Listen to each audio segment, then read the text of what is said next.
Hi friends, ఇక్కడ నేను vlog start చేస్తున్నాను. 4 అవుతుందండి. సో అందరికీ గుడ్ ఈవినింగ్. నేను చెట్లకి వాటర్ పోద్దామనేసి నేను వాటర్ తీసుకెళ్తున్నాను. కింద నుంచే తీసుకెళ్ళాలండి, పైన ట్యాప్ లేదు. సో మా బాబు కూడా వస్తానని ఎత్తుకోమన్నాడు. సో ఇలా తీసుకెళ్తున్నానండి. బకెట్లో తీసుకొని వెళ్ళి చెట్లకైతే పోద్దామనేసి వెళ్తున్నాము. అలాగే బట్టలు కూడా ఉన్నాయండి, పైన తీస్తామనేసి. 2 పనులు అయిపోతాయి, మళ్ళీ ఎక్కి దిగడం ఎందుకనేసి నేను ఈ విధంగా చేస్తున్నాను. సో నన్ను పోయనీయకుండా మా బాబాయ్ ఆయన్నే పోస్తా అని ఎట్లా తీసుకొని పోస్తున్నాడు చూడండి. అసలు పోయనీయడు. వాటర్ కనిపిస్తే చాలు మొత్తం వాటర్లోనే ఆడుతా, నేనేం చేస్తే అది చేయడం ఇలాగే చేస్తూ ఉంటాడు. అందరూ అంతే కామన్గా చేస్తూ ఉంటారు పిల్లలంతా. సో కానీ కరెక్ట్గా పోస్తూ ఉన్నాడండి. నేను పోసేటప్పుడు చూసి నేను పోస్తా అనేసి ఆయన ట్రై చేస్తున్నాడు. కానీ ఒకే చెట్టుకు పోస్తాడండి, మిగతా చెట్లకు పోయామంటే పోయాడు. ఈ చెట్టుకే పోస్తా అని పోస్తూ ఉంటాడు. ఇది రీసెంట్గానే పెట్టానండి, రోజ్ ఫ్లవర్ చెట్టు 50 రూపీస్కి తీసుకొచ్చి పెట్టాను. బాగా వచ్చిందండి, మంచిగా గ్రోత్ వచ్చింది, చాలా బాగుంది. ఫ్లవర్ కలర్ కూడా చాలా బాగుంది, మంచి కలర్ అనిపిస్తుంది అసలు. ఇక్కడేమో కనకాంబరం చెట్టు ఒకటే ఉందండి. అసలు 2-3 పెట్టినా కానీ పోయినాయి, ఒకటే ఉంది. సో ఈ విధంగా పైనుంచి పోయినా అన్న అంటే లేదు అనేసి మళ్ళీ ఆయన ఎట్లా చేస్తాడు అసలు చూపిద్దామనేసి ఈ క్లిప్ యాడ్ చేశానండి నేను. సో మీరేం చేస్తున్నారు ఫ్రెండ్స్? ఈవినింగ్ పనులు ఎలా చేస్తాను అనేది నేను ఈ వీడియోలో షూట్ చేద్దామని చేస్తున్నానండి. సో ఇక్కడ చిన్న మొగ్గలు పట్టాయండి 2, ఒక 2 డేస్లో వచ్చేస్తాయండి మనకి ఇవి. తర్వాత రోజు పువ్వులు అవి రోజు 2-3 అవుతాయండి. కనకాంబరం ఎక్కువ కావు, ఎందుకంటే చెట్లు ఎక్కువ లేవు కాబట్టి 2-3 అవుతాయి. తర్వాత నేను ఇక్కడ వ్యూ చూపిద్దామనేసి ఇలా చూపిస్తున్నానండి. ఈ బట్టలన్నీ తీసుకెళ్ళాలి. మార్నింగ్ మిషన్లో వేసేసి ఆరేసానండి, ఆరిపోయాయి మంచిగా.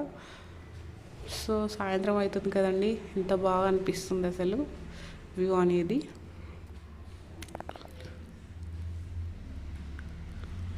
టెర్రస్ పైన ఉంటే ఇదొక ప్లస్ పాయింట్, మంచిగా వ్యూని ఎంజాయ్ చేయొచ్చు అసలు.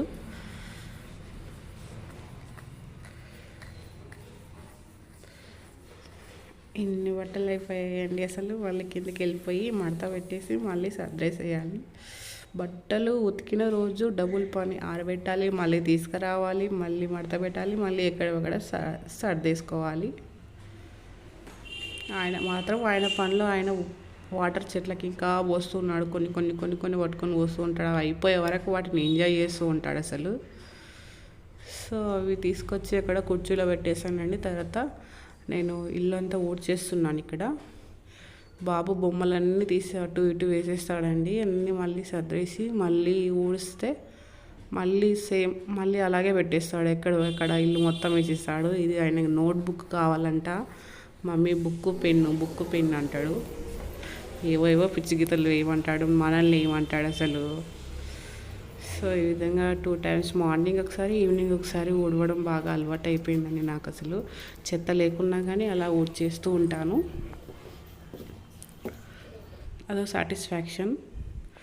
తర్వాత మార్నింగ్ దోశలకు అనేసి నేను ఆఫ్టర్నూనే ఇక్కడ నానబెట్టేసాను రైస్, అలాగే మినపప్పు. ఇవి సాయంత్రం క్లీన్ చేసిన బౌల్ అండి, అన్నీ సర్దేసేయాలి.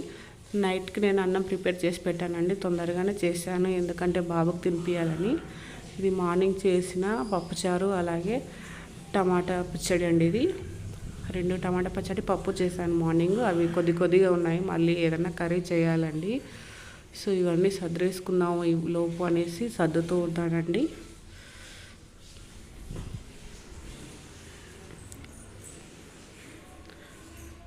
నేనైతే ఈ విధంగా మేనేజ్ చేస్తూ అన్నీ ఒకటి చేసుకుంటూ ఉంటానండి. ఈలోపు బాబు పాలు కాగబెడదామనేసి బాబు కోసం పెడుతున్నాను. సాయంత్రం కూడా ఇస్తానండి. ఇట్లా మార్నింగ్ తీసుకోకపోతే సాయంత్రం ఇస్తాను, సాయంత్రం తాగకపోతే మార్నింగ్, ఇట్లా ఏదో ఒక టైం మాత్రం కంపల్సరీగా పాలు అనేటివి బాబుకి తాగిపిస్తానండి. నేను కొంచెం అలవాటు చేస్తున్నానండి అంతే, ఎందుకంటే బ్రెస్ట్ ఫీడింగ్ ఆపేద్దామనేసి. ఇవి కొంచెం అలవాటు అవుతుంటే అవి మానొచ్చు అన్నట్టు ట్రై చేస్తున్నాను, చూడాలి ఎప్పటికి మానుతాడు అనేది. సో ఈ విధంగా చిన్న గ్లాస్తోనే స్టార్ట్ చేస్తున్నాను. అది ఇంట్రెస్ట్ ఉంటే తాగుతాడు, లేదంటే లేదు. మరీ ఫోర్స్గా అయితే అస్సలు ఇవ్వను. ఇక్కడ టీవీలో బొమ్మలు చూస్తూ పడుకున్నాడు.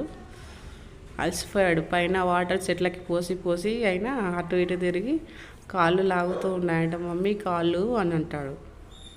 అలా పండుకున్నాడు. తర్వాత నేను సాయంత్రం కర్రీ చేద్దామనేసి ఇవి నేను చుక్క కూర తీసుకొచ్చానండి మార్కెట్లో. మా ఏరియాలో ఇక్కడ ఫ్రైడే మార్కెట్ జరుగుతుందండి. సో అక్కడ తీసుకొచ్చాను.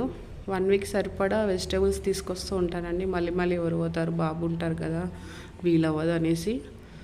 సో ఈ విధంగా కట్ చేసుకొని నేను కర్రీ ప్రిపేర్ చేద్దాం అనేసి అయితే చేస్తున్నాను. ఎందుకంటే మా వారు వచ్చేస్తారండి, మళ్ళీ ఇంకా టైం ఉండదు. మళ్ళీ బాబుకి తినిపించాలి, మళ్ళీ వంట చేసుకోవాలి, మళ్ళీ పనులన్నీ మళ్ళీ క్లీన్ చేసేసి పెట్టుకోవాలి అనేసి నేను ఫాస్ట్గానే కుకింగ్ అనేది చేసేసుకుంటానండి. సాయంత్రము అందులోకి ఆనియన్స్ కట్ చేస్తున్నాను. వాటర్లో ఈ విధంగా మనం చుక్కకూరని కడిగి పెట్టుకోవాలండి. వీక్లీ ఒక 2 టైమ్స్ అన్నా ఖచ్చితంగా మేము ఆకుకూర తీసుకుంటామండి. డైలీ తీసుకుంటే ఇంకా మంచిది, కానీ ఇంకా వీలు అవ్వదండి. వీలున్నప్పుడు ఖచ్చితంగా మేము ఆకుకూర తినడానికే ట్రై చేస్తామండి. ఈ విధంగా ఆయిల్ వేసేసి జీలకర్ర, ఆవాలు, అలాగే ఆనియన్స్, అల్లం వెల్లుల్లి పేస్ట్, పసుపు అవి కొంచెం ఫ్రై అయ్యాక ఇక్కడ చుక్కకూర కట్ చేసి పెట్టుకున్నాను కానీ మంచిగా నీట్గా వాష్ చేసుకున్న తర్వాత వాటిని ఇలా వేసేసుకోవడమే. అంతే సింపుల్ ప్రాసెస్లో చేస్తానండి. ఎక్కువ అవి ఏమి వేయను, అసలు సింపుల్గానే చేస్తాను. కానీ చుక్కకూర ఎలా చేసినా చాలా టేస్టీగా ఉంటుందండి. పుల్ల పుల్లగా భలే ఉంటుంది, చాలా ఇష్టం మాకైతే. తర్వాత అందులో ఉప్పు కారం వేసేసి కొంచెం ఫ్రై అయితే ఇలా ఆయిల్ పైకి వచ్చింది కాబట్టి కర్రీ అనేది రెడీ అయిపోయిందండి. తర్వాత తినేసామండి. తిన్న తర్వాత నేను మళ్ళీ దోశ బ్యాటర్ ప్రిపేర్ చేస్తున్నానండి. వాటిని మిక్సీకి పట్టుకుంటున్నాను. రైస్ అలాగే మినప్పప్పు అనేది నానబెట్టేసాను కదా, బాగా నానిపోయాయి. సో బ్యాటర్ అనేది ప్రిపేర్ చేసి పెట్టుకుంటున్నాను మార్నింగ్కి. సో ఈ విధంగా మనం మిక్సీ పట్టిన తర్వాత దానిపైన పిండి పడుతుంది కదండి. సో దాన్ని ఎప్పటికప్పుడు మనం ఇట్లా క్లీన్ చేసి పెట్టుకుంటే మిక్సీ అనేది నీట్గా ఉంటుందండి. లేకపోతే అట్లాగే చెత్త పేరుకుపోతూ ఉంటుంది, మిక్సీ పాడవుతుందండి. సో ఎమ్మడెమ్మడే నేనైతే ఇలా క్లీన్ చేసి పెట్టుకుంటానండి. సో ఇది దోశ బ్యాటర్ అయితే ప్రిపేర్ అయిపోయింది. మార్నింగ్ కోసం అలాగే పెట్టేశానండి. తర్వాత దోశ పిండి పట్టిన తర్వాతే అన్నీ క్లీన్ చేద్దామనేసి నేను సింక్లో అన్నీ వేసి పెట్టానండి. సో ఇవన్నీ మళ్ళీ క్లీన్ చేసి పెట్టుకోవాలి. ఇప్పుడు వర్క్ అనేది ఎప్పటికప్పుడు క్లీన్ చేసి పెట్టుకుంటానండి, ఎందుకంటే బాబు ఉంటాడు కదా. సో నాకు టైం ఉన్నప్పుడే ఇలా చేసి పెట్టుకుంటాను. ఎందుకంటే మళ్ళీ బాబు ఎప్పుడైనా విసిగిస్తూ ఉంటాడు కదా, టైం ఉండదు. ఇక్కడ వచ్చి మళ్ళీ పక్కన ఆడుతూ ఉన్నాడు, నేను క్లీన్ చేస్తూ ఉంటే అవి. నేను ఇక్కడ క్లీన్ చేస్తూ ఉంటే అక్కడ మొత్తం బౌల్ తీసేసి కింద పెట్టేస్తూ ఉంటాడు, అంతే ఇంకా. సో ఏదో విధంగా మేనేజ్ చేసుకుంటానండి, లేకపోతే అలాగే ఉండిపోతాయి. మళ్ళీ మార్నింగ్ చేసుకుందామని అంటే మొత్తం స్మెల్ వచ్చేస్తుందండి, బాగుండదు అనేసి నేను నైటే చేసి పెట్టుకుంటాను, ఎంత లేట్ కానీ. ఒకవేళ బాబు పడుకున్నా కానీ పడుకోబెట్టేసిన తర్వాత అయినా నేను చేసేసుకొని మళ్ళీ పడుకుంటాను నేను. సో ఈ విధంగా అయితే నేను మేనేజ్ చేసుకుంటూ అన్ని పనులు చేసుకుంటానండి. మీరు ఏ విధంగా చేస్తారని నాకు కామెంట్లో చెప్పండి ఫ్రెండ్స్. అలాగే వీడియో నచ్చితే ఒక లైక్ చేయండి, షేర్ చేయండి. అలాగే సబ్స్క్రైబ్ చేసుకునే వాళ్ళు కూడా చేసుకోండి, కొత్తగా చూస్తునే వాళ్ళు సపోర్ట్ చేసి కొంచెం ఛానల్ అనేది సబ్స్క్రైబ్ చేయండి ఫ్రెండ్స్. సో ఇలా చేయకపోతే మళ్ళీ మార్నింగ్ మా వారు అనేది టిఫిన్ తీసుకెళ్తారు కాబట్టి నాకు టైం ఉండదు, టిఫిన్ చేయాలి. అలాగే మళ్ళీ లంచ్ ప్రిపేర్ చేసి బాక్స్ పెట్టాలి కాబట్టి మళ్ళీ బాబు కూడా మళ్ళీ నేను లేస్తే ఎమ్మడే లేస్తాడండి, ఏడుస్తుంటాడు. ఒక్కొక్కసారి మూడ్ ఎలా ఉంటే అలా, ఒక్కొక్కసారి బాగానే ఉంటాడు, ఒకసారి అయితే ఏడుస్తుంటాడు. నేను లేచిన ఎమ్మడే వెనకాల మమ్మీ మమ్మీ అని లేచి వస్తూ ఉంటాడు. సో ఆ విధంగా మేనేజ్ చేసుకోవాలంటే కష్టం కాబట్టి నైటే చేసి పెట్టుకుంటాను మ్యాక్సిమం, అసలు వీలైనంత. నాకు అదో సాటిస్ఫాక్షన్. పని ఉంటే మళ్ళీ నిద్ర కూడా పట్టదండి, పని ఉంది మార్నింగ్ లేవాలి అనేసి. సో ఈ విధంగా అన్నీ సర్దేసి నీట్గా పెట్టుకుంటాను. ఇలా నీట్గా పెట్టుకుంటే ప్రశాంతంగా నిద్ర పడుతుందండి. అసలు కొంచెం మార్నింగ్ అనేది కొంచెం లేట్ లేసినా ఏం పర్వాలేదు అన్నట్టుగా. ఇక్కడ వచ్చేసి మా బాబు పడుకున్నాడు అనుకున్నా, యాక్చువల్గా పడుకోవాలి, ఇక్కడ ఆటలు ఆడుతూ ఉన్నాడు. బెడ్ పైన తీసుకొచ్చి ఆట వస్తువులతో, కారుతోని, అలాగే తన సాక్స్లు తీసుకొని వాటితో ఆటలు ఆడుతూ ఉన్నాడు. వాళ్ళ డాడీ కూడా పడుకోలేదు, ఇంకా పడుకుంటారు.